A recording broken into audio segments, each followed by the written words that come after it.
Bonjour à tous, ici Piero San Giorgio. Aujourd'hui, petit topo sur les conspirations. Souvent sur Internet, notamment, l'on targue tout ce qui va contre l'ordre établi comme du conspirationnisme. Et dans la survie, lorsque, vous le savez, si vous avez lu mes livres ou si vous suivez mes vidéos, comprendre l'état du monde dans lequel nous évoluons, dans lequel nous existons, est un élément important pour comprendre et définir les dangers possibles et potentiels, et donc s'y préparer dans le cas où nous considérons que la chance qu'il puisse arriver est réelle et grande. Et donc, évidemment, lorsque l'on parle de risques de guerre, de conflits, de guerre civile, etc., il est d'autant plus important de comprendre exactement quels sont les tenants et les aboutissants, et donc qui sont les personnes qui tirent les manettes. Depuis la nuit des temps, les personnes qui sont au pouvoir cherchent à légitimiser ce pouvoir. Parfois, c'est l'ordre divin qui est utilisé, le prêtre, le roi, est là parce que Dieu l'a voulu. Ça l'arrange bien, et ça permet de rendre incontestable son pouvoir. Ensuite, ce sont les castes qui disent, ben voilà, nous sommes d'un point de vue racial ou d'un point de vue, encore une fois, divin, les castes, et donc nous sommes au pouvoir. Et surtout pas parce que nous faisons des manigances, parce que nous faisons en fait du travail dans les coulisses. Et depuis la nuit des temps, l'on essaye de créer des mythes qui justifient qu'une personne, qu'une classe d'individus, qu'une caste soit au pouvoir, qu'elle y reste ou qu'elle prenne le pouvoir et remplace ceux qui l'avaient précédemment. Ça, c'est humain, c'est normal, et c'est bien sûr le lot de la gestion des tribus humaines, des groupes humains, qu'ils soient aussi grands qu'une nation, ou même dans le cadre d'une toute petite famille, ou même dans une entreprise. Je prends souvent comme exemple, lorsque je débat ce sujet avec des amis, le complot qu'ourdissent tous les jours les dirigeants des entreprises dans leur conseil d'administration, où on complote pour faire plus de chiffre d'affaires l'année prochaine, réduire les coûts, saisir des nouveaux marchés, ou dans le cadre privé, dans une famille où le père et la mère complotent ensemble le soir pour dire voilà comment on va éduquer nos enfants, voilà quelles sont les morales que nous allons leur transmettre, ou du moins essayer. Donc en fait, cette approche d'un groupe de personnes qui se réunissent pour essayer d'atteindre un résultat, c'est quelque chose de très humain, de très humain. Le Larousse donne comme définition de la conspiration un complot tramé contre un régime politique ou un homme politique, avec synonyme cabale, intrigue dirigée contre quelqu'un, machination. Et d'ailleurs, je n'ai pas regardé, si je mets complot dans le Larousse nous dit complot, atteinte aux intérêts fondamentaux de la nation, donc on espère que par nation ils entendent le peuple, résolution concertée de commettre un attentat et matérialisé par un ou plusieurs actes. Par extension, projet plus ou moins répréhensible d'une action menée en commun et secrètement. Et donc c'est plutôt de cette approche-là qui est, à mon avis, intéressante dans les éventuelles critiques que l'on peut avoir, disons des théories du complot, des hypothèses. Vous allez voir un peu quelle sera ma définition. C'est tout d'abord un projet répréhensible, donc il faut aller contre quelque chose qui est établi, parce que là, à juste titre, nous faisons la différence entre l'entreprise ou la famille qui complote pour atteindre des objectifs, c'est tout à fait légal. De la même manière, un lobby qui agit ouvertement, comme c'est le cas aux États-Unis, pour faire avancer ces objectifs, on peut désapprouver les objectifs de ce lobby, mais souvent, et c'est le cas des États-Unis, le lobby est légal. Donc on ne peut pas dire que c'est répréhensible. Après, évidemment, si les effets des lois qui sont votées sont néfastes, clairement, ça rentre dans cette idée de complot. Une action menée en commun et secrètement. Alors là, c'est le point clé, c'est le côté secret. Ce qui n'est pas toujours le cas. Parfois, beaucoup de complots sont ouverts. On peut imaginer, par exemple, euh, je ne sais pas si on peut appeler ça un complot, mais les réunions, par exemple, du club de Bilderberg, qui a un site qui est ouvert, qui est connu, je crois même qu'il y a un site internet, qui parle, voilà, qui est sur la réunion d'hommes d'État, de journalistes, d'hommes d'influence, de femmes d'influence, euh, pour essayer de faire avancer certaines idées, certains agendas. C'est pas caché, c'est pas secret. Bien que certains médias fassent exprès de ne pas en parler ou en minimisent l'importance ou en minimisent même parfois l'existence, alors que l'existence est avérée et que les objectifs ne sont pas cachés. L'aspect secret est souvent ce qui est à la fois titillant pour la plupart des gens, car être au courant d'un complot qui est censé être secret nous rend importants. Je vais vous parler un petit peu de quelques-uns des problèmes qui viennent, des problèmes psychologiques qui viennent avec ces histoires de complot.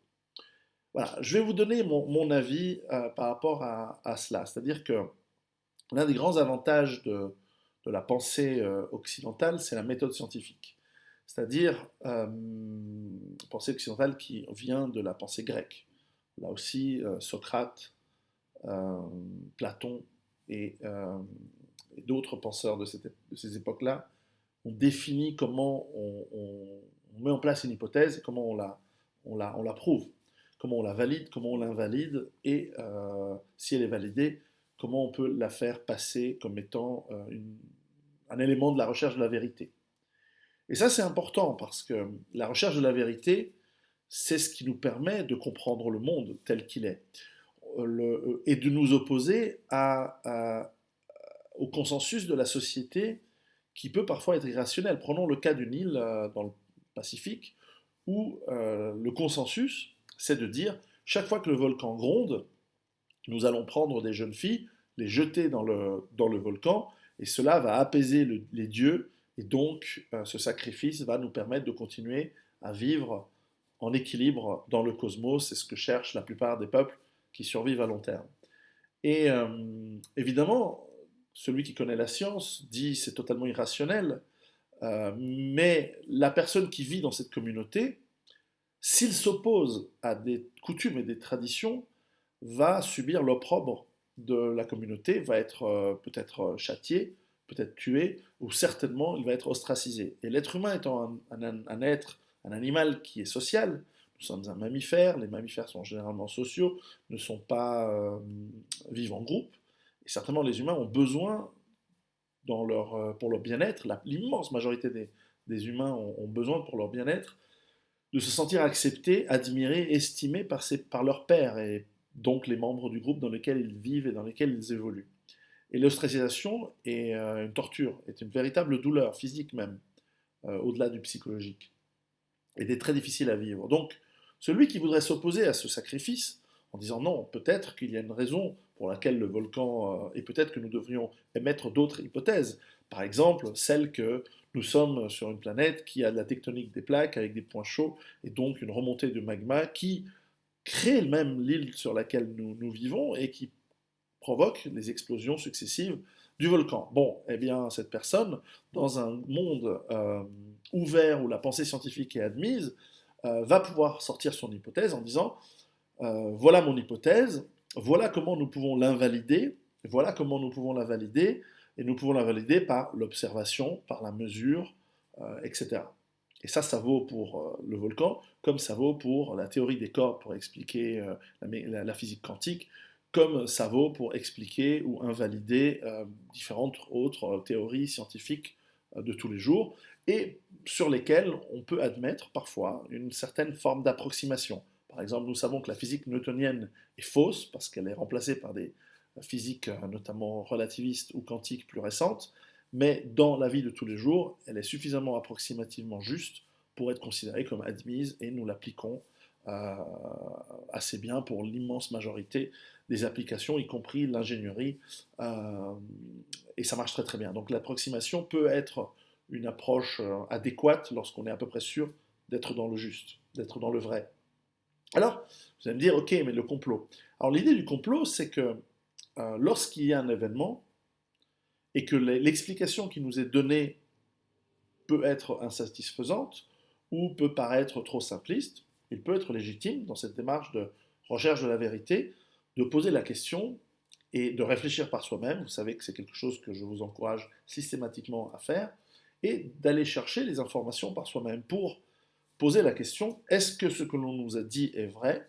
Et si non, quelles sont les explications alternatives possibles? Et donc, la méthode, c'est d'aller chercher par l'observation, par la mesure, les faits qui peuvent expliquer que notre théorie, notre hypothèse alternative, euh, eh bien, est, euh, est vraie ou pas. Et il faut rester avec l'esprit ouvert. Et ça, c'est évidemment le scientifique rigoureux, ou celui qui a une approche rigoureuse, en tout cas, va pouvoir admettre que s'il pose une hypothèse, il a tort. Il va dire, voilà, par exemple, je vais prendre un exemple, en fait, de cette méthode que j'ai trouvé excellente. J'ai lu récemment un livre de notre ami Aldostérone qui s'appelle Laisser couler le Titanic. Et je l'ai lu parce que on en avait discuté avec lui à Londres lorsque on s'était rencontrés. Et il m'avait parlé de ce livre qu'il était en train d'écrire, qui est en fait une enquête sur la possibilité. Alors vous allez voir, c'est une hypothèse, et c'est pour ça que c'est intéressant je vous encourage à le lire, hein, c'est vraiment intéressant. C'est une hypothèse qui est tout à fait dans l'idée de comment est-ce qu'on démonte un complot.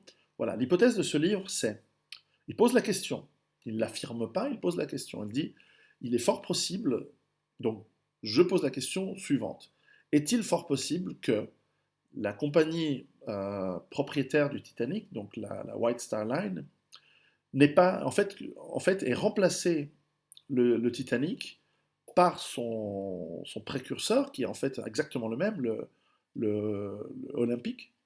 Vous savez, le Titanic, il y en a eu trois, hein. Enfin, trois bateaux de la même classe. Il y a eu l'Olympique, le Titanic et le Britannique. Bon, normalement, c'est ça.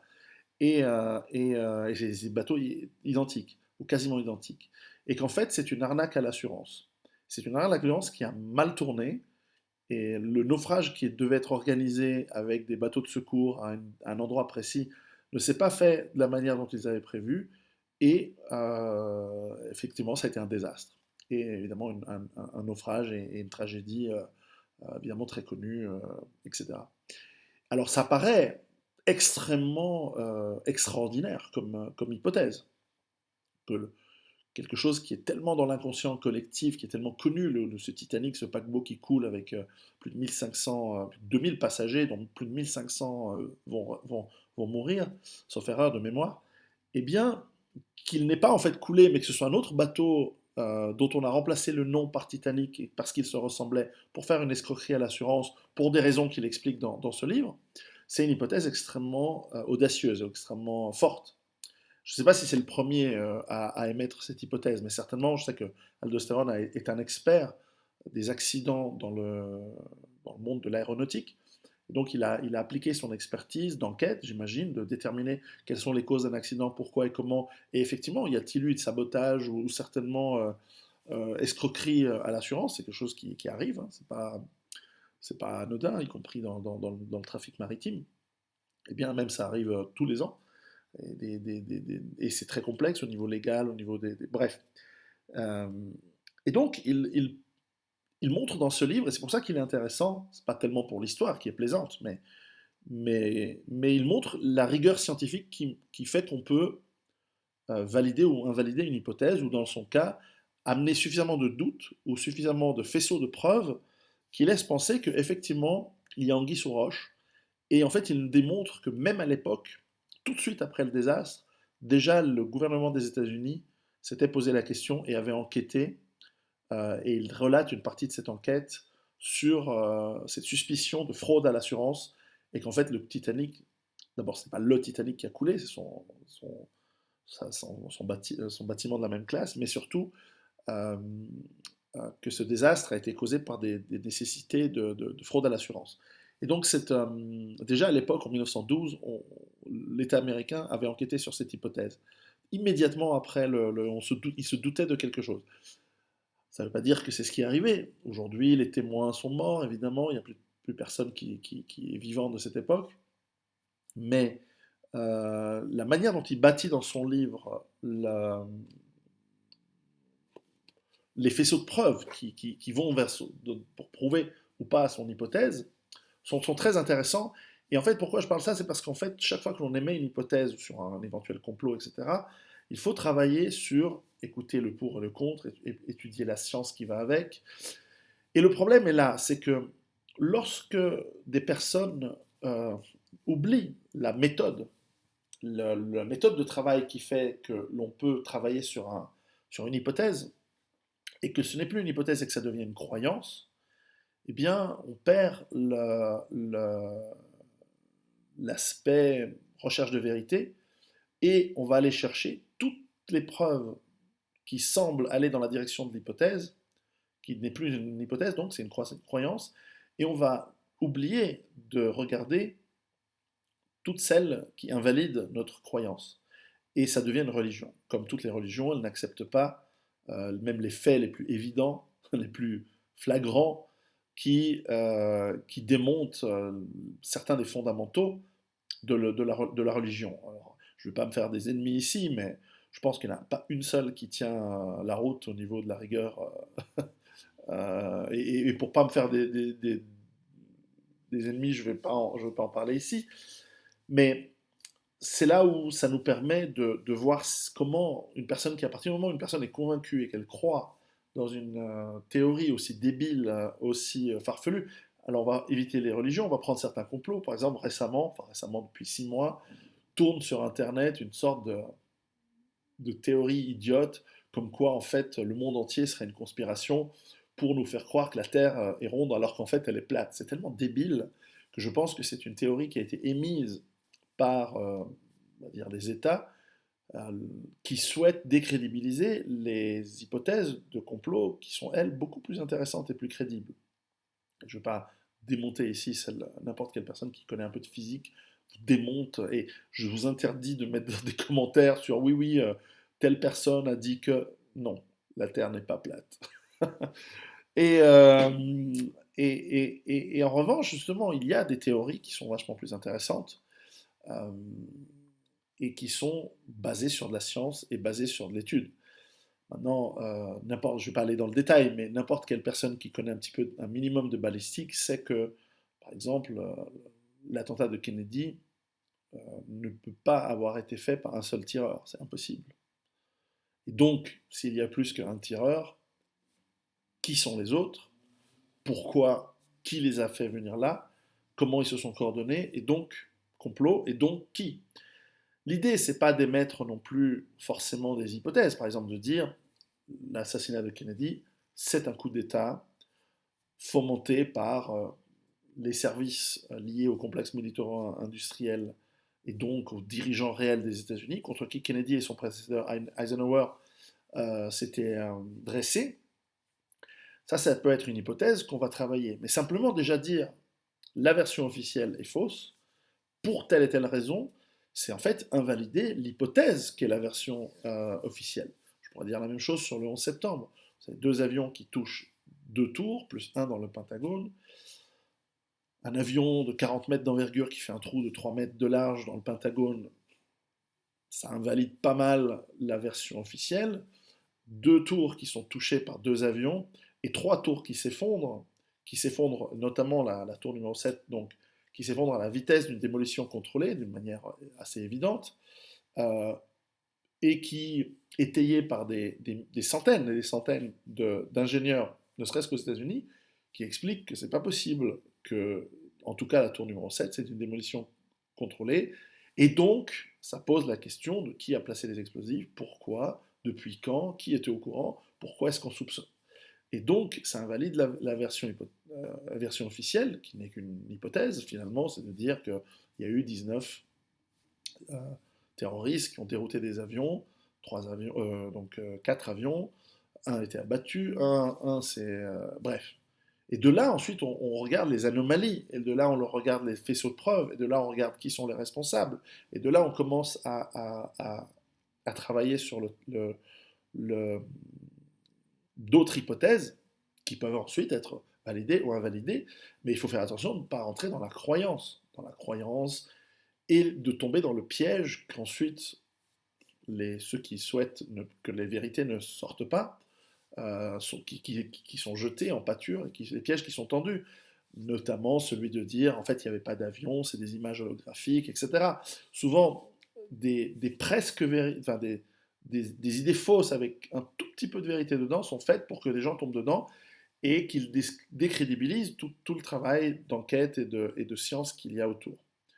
Et donc c'est important de ne pas tomber dans ce piège. Pareil. Et l'un des arguments d'ailleurs souvent que l'on donne pour dire non mais les complots ne peuvent pas exister, alors qu'évidemment l'histoire est pleine, n'est que des histoires d'hommes qui se liguent ensemble pour avoir plus de pouvoir, plus de puissance, euh, et quitte à sacrifier. Alors ça c'est l'un des arguments, c'est oui mais les gens ils vont pas tuer des gens. Si, la plupart des gens n'hésitent pas une seconde à tuer des milliers, voire des millions de personnes, si ça peut apporter à leur pouvoir. Et d'ailleurs vous aussi vous le faites, évidemment vous le faites souvent sans le savoir, mais si on vous disait voilà bah, on n'ait plus de voitures, plus d'essence, parce que finalement ça participe à une économie, et plus de téléphone, parce que ça participe à une économie qui exploite et qui donc tue d'autres gens dans la planète, la réalité c'est qu'on continue toujours avoir nos petits téléphones et conduire nos voitures pour la plupart d'entre nous. Donc, nous sommes prêts à sacrifier les autres parce que ce sont des autres, ce ne sont pas des gens comme nous. C'est comme ça, ils sont loin. Que ce soit parce qu'ils sont loin d'une classe sociale ou c'est parce qu'ils sont loin géographiquement. Et l'autre chose, c'est de dire que ce n'est pas possible que des gens soient tenus au secret aussi longtemps. Et pourquoi pas? Bien sûr. Alors, ce qui est vrai, c'est que plus il y a d'éléments mobiles dans une organisation, plus il y a de risques que les gens parlent, plus il y a de risques que le projet se fasse. Mais après tout, c'est réalisable. Souvenez-vous, le projet Manhattan, lorsque les États-Unis, dans les années 40, ont développé la bombe nucléaire, la bombe atomique, eh bien, il y avait plus de 130 000 personnes qui travaillaient sur le projet Manhattan, et personne n'a parlé, ou très peu. Les soviétiques se doutaient que quelque chose se préparait, les Allemands étaient complètement dans le secret, ils n'étaient pas du tout dans le secret, ils ne soupçonnaient pas du tout. Ça a fonctionné, on peut mettre des centaines de milliers de personnes en répartissant les informations, en donnant que des bribes d'informations qui sont strictement limitées aux tâches nécessaires, et on se retrouve dans une situation en 2001, l'aviation américaine, le jour du 11 septembre, fait un exercice militaire dans le nord, sur la frontière du Canada, donc pas du tout sur New York-Washington, on se retrouve avec des différentes anomalies qui laissent soulever des suspicions, par exemple.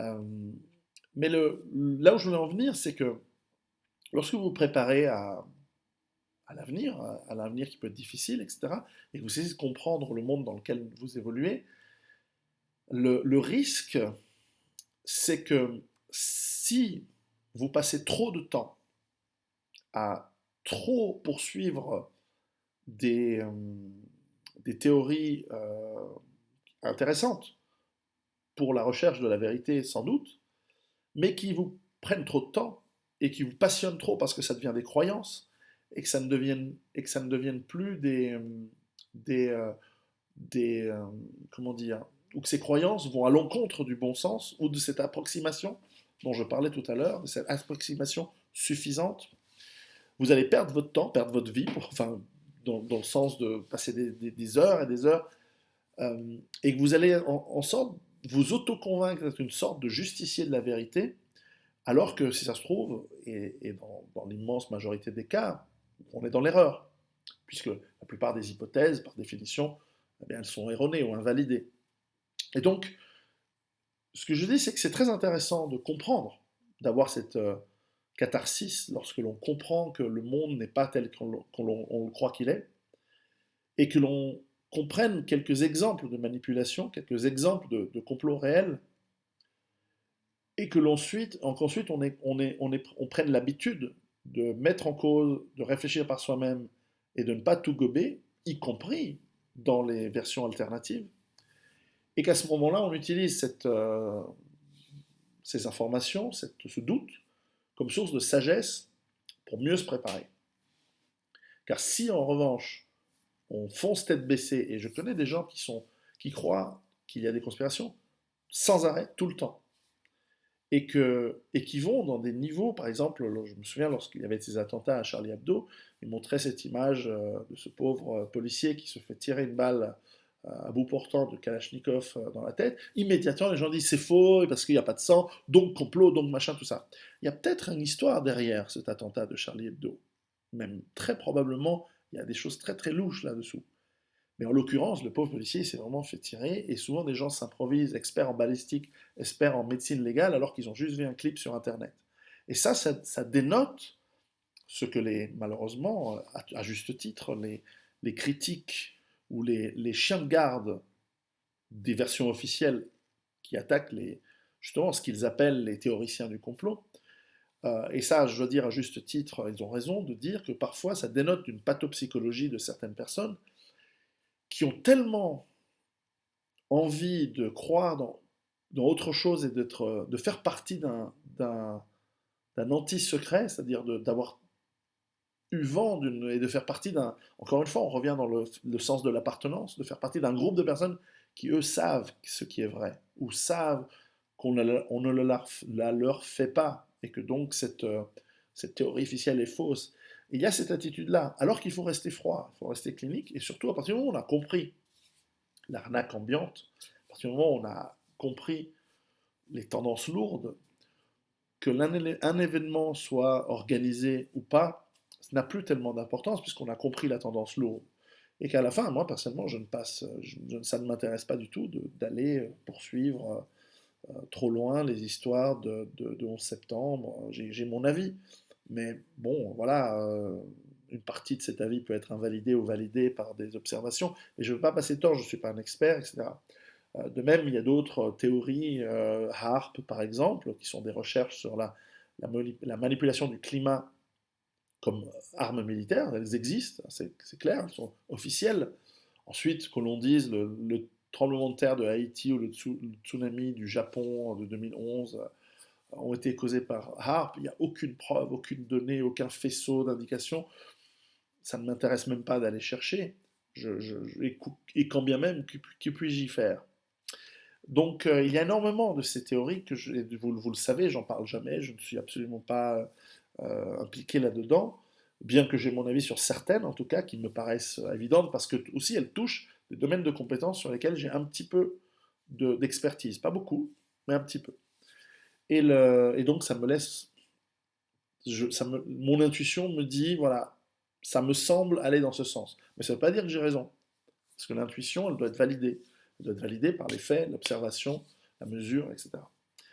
Alors, voilà, donc moi, encore une fois, je vous encourage de lire Laisser couler le Titanic par Aldo Stéron. C'est un excellent livre, très bien écrit en plus, et qui montre comment on bâtit une enquête sur une hypothèse.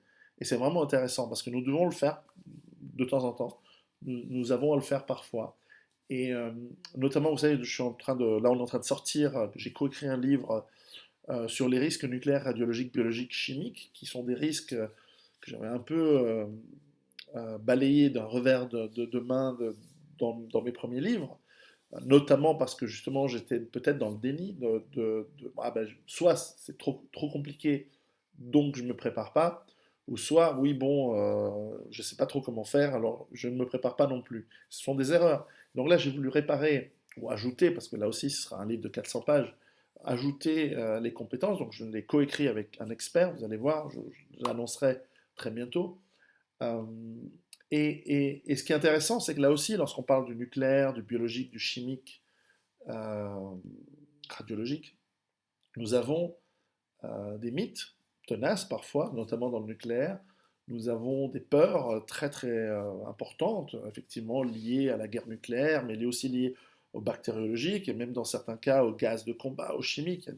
Il y a des choses qui sont terrifiantes là-dedans, à juste titre, mais qui ont aussi été rendues dans des mythes, comme le mythe qu'on ne peut pas survivre à une guerre nucléaire ou il va y avoir des virus qui vont tous nous tuer. C'est pas aussi simple et c'est pas aussi terrifiant, mais en même temps, ça nécessite un certain travail. Et dans ces domaines-là, il y a aussi des hypothèses, des hypothèses de complot. Il y en a eu certaines sur l'Ebola de 2014-2015 en Afrique de l'Ouest. il y a des hypothèses de complots sur l'utilisation d'armes chimiques, bactériologiques, mais aussi le nucléaire. On a vu cette histoire un peu fantaisiste sur la soi-disant utilisation par les Israéliens, en plus, qu'est-ce qu'ils iraient foutre là, d'une bombe nucléaire au Yémen. Et lorsque l'on voit les images, eh c'est clairement pas une bombe nucléaire, c'est clairement un dépôt de munitions qui explose. Enfin, peu importe, les gens sur Internet ensuite colportent l'information et ça va dans tous les sens. Et ensuite, ça dessert l'objectivité et la recherche. Bref, tout ça pour dire que le, parfois nous tombons dans le piège de croire que lorsqu'une information est difficile à admettre ou à comprendre, il est souvent préférable d'aller sur la mythologie et de dire c'est un complot, ce sont des puissances occultes qui, dans le secret, tirent toutes les ficelles et font tout. C'est possible, mais ça demande encore une fois un travail pour chaque cas d'émettre des hypothèses. Et croyez-moi, il y en a vraiment beaucoup des complots en cours. Et évidemment, dans le passé, il y a pratiquement, enfin, l'immense majorité des événements sont liés à des complots, bien que le hasard et l'incompétence soient aussi des éléments explicatifs parfois plus importants que la volonté humaine.